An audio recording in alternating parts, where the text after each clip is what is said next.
Salut les copains, j'espère que vous allez bien. Aujourd'hui, je vous fais une nouvelle vidéo, mais pas n'importe où. Alors attendez, je tourne. Ouais, devant le Negresco. Voilà. Alors le fait est que je me suis positionné là, je vais essayer de faire ça, mais il y a un petit truc, c'est que on voit mieux ma sale tronchasse avec la lumière exposée dans cet ordre-là, dans cet angle-là. Du coup, j'ai posé mon petit postérieur en évitant les crottes de pigeon pour te parler d'un truc qui me tient à cœur. C'est comment est-ce qu'on appelle ça déjà? Tu le sais forcément, tu le connais en fait, c'est sûr. Ça s'appelle les pensées limitantes. Les pensées limitantes, tu sais très probablement en quoi ça consiste. Hein. C'est tous ces ancrages, ces mauvaises habitudes, ces phrasés, ce discours interne en fait qu'on nous a inculqué, consciemment ou inconsciemment, et qui aujourd'hui ont des conséquences dans notre comportement, dans notre relationnel et dans l'utilisation de notre plein potentiel. Sauf que, est-ce que tu es au courant, est-ce que tu as conscience à quel point ça peut avoir un fucking impact dans ta vie et notamment dans ton relationnel et même sur le plan professionnel. Mais ça, aujourd'hui, on va vraiment se focus sur le relationnel à travers les pensées limitantes. Alors, pour ce faire, comme j'ai pour habitude de le faire, je vais utiliser des petits exemples et l'histoire de Sophie pour illustrer ce qui peut t'arriver et ce qui t'est déjà arrivé. Peut-être tu te reconnaîtras, tu me diras par la suite dans les commentaires. Alors, il y a un truc tout bête. Imaginons que Sophie, qu'elle n'avait même pas 10 ans. Alors, parenthèse à part, cette histoire que je suis prêt à te narrer, je l'ai déjà partagée dans ma mailing list à plus de 4100 femmes qui m'ont accordé leur confiance, avec qui j'échange par mail. Donc si ce n'est pas déjà le cas, je te laisserai le petit formulaire juste en dessous. Comme ça, tu pourras également me laisser ton adresse mail pour que je puisse échanger avec toi et qui sait peut-être même échanger de vive voix. Parenthèse close, je reviens à ma petite histoire. Alors c'est Sophie qui n'a même pas encore 10 ans et qui en fait voit déjà sa mère lui raconter des salades, des petites phrases qui ont l'air totalement anodines mais qui en fait ne le sont absolument pas. Quelles sont ces phrases? Alors c'est des phrases légèrement toxiques du type oui Sophie, ce genre de choses c'est pas fait pour toi. Sophie, tu devrais être davantage discrète, faut pas que les gens parlent sur toi, faut pas que le regard des gens, etc. Bref, tu vois ce genre de phrases. Tu as déjà dû entendre ça dans ta vie pour sûr à 200%, ma main à couper. Et à l'âge adulte, qu'est-ce qui va se passer dans la vie de Sophie? Il va se passer qu'en fait, dans ses relations, elle aura du mal à s'affirmer, elle aura du mal à communiquer et partager ses attentes auprès de son ou de ses partenaires de vie. Autre exemple, cette fois-ci non pas la maman, mais le papa.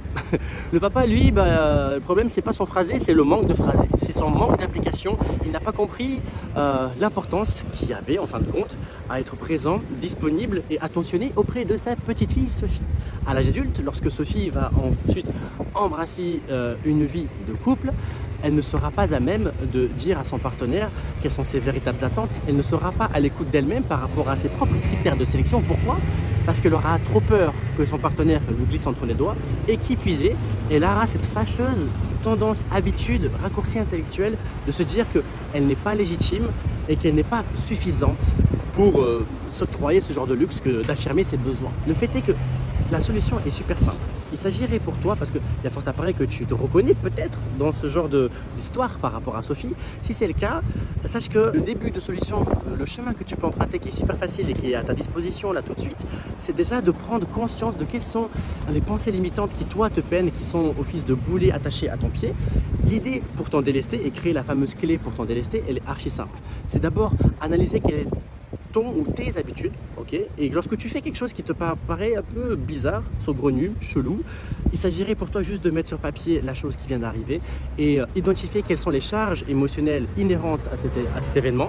Et une fois que tu as fait ça, la dernière étape, c'est de te demander qu'est-ce qui justifie le fait que je me mets dans cet état ou alors que je prends ce genre de phrasé dans ce genre de configuration.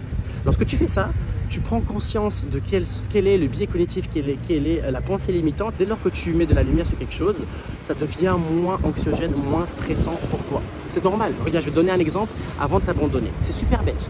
Lorsque tu vas dans cette scène de film toute bête, là, tu sais, lorsque la nana en fait emprunte une ruelle super ténébreuse, où il n'y a même pas le lampadaire, il n'y a même pas de lumière. C'est vraiment la grosse artère sur le front, c'est mucho complicado, ok? Ça, c'est un des virages de ta vie. Et le fait est que si tu ramènes de la lumière dans cette ruelle et que tu trouves le satané interrupteur pour foutre la lumière au niveau du lampadaire, en fait tu vas voir que cette ruelle que tu es sur le point d'emprunter n'est pas si anxiogène que ça. Et c'est exactement la même chose par rapport à tes pensées limitantes. Dès lors que tu vas mettre un mot et que tu vas mettre le doigt dessus, tu te rendras compte qu'elle aura beaucoup moins d'impact sur ta vie. Voilà. Donc c'est tout ce que je voulais te faire comprendre aujourd'hui par rapport aux pensées limitantes. Et j'espère que tu prendras l'effort nécessaire, que tu prendras somme toute le rendez-vous avec toi-même. Parce que la majeure partie des gens, tu le sais, ils vont prendre rendez-vous avec l'esthéticienne, la dentiste, la coiffeuse, le truc pour les ongles, la voisine, la cousine, mais que rarement avec soi-même. Donc je t'invite officieusement, alors tu auras bientôt l'accusé de réception chez toi, comme quoi tu dois prendre rendez-vous avec toi-même pour faire ce travail d'introspection. Voilà, j'espère que cette vidéo face ou plutôt dos au Negresco t'a plu. Moi je vais peut-être faire un petit plouf parce que ça se doit se voir, mais il fait relativement chaud par ici. Voilà, je te souhaite une très bonne journée, salut à la prochaine vidéo, ciao ciao.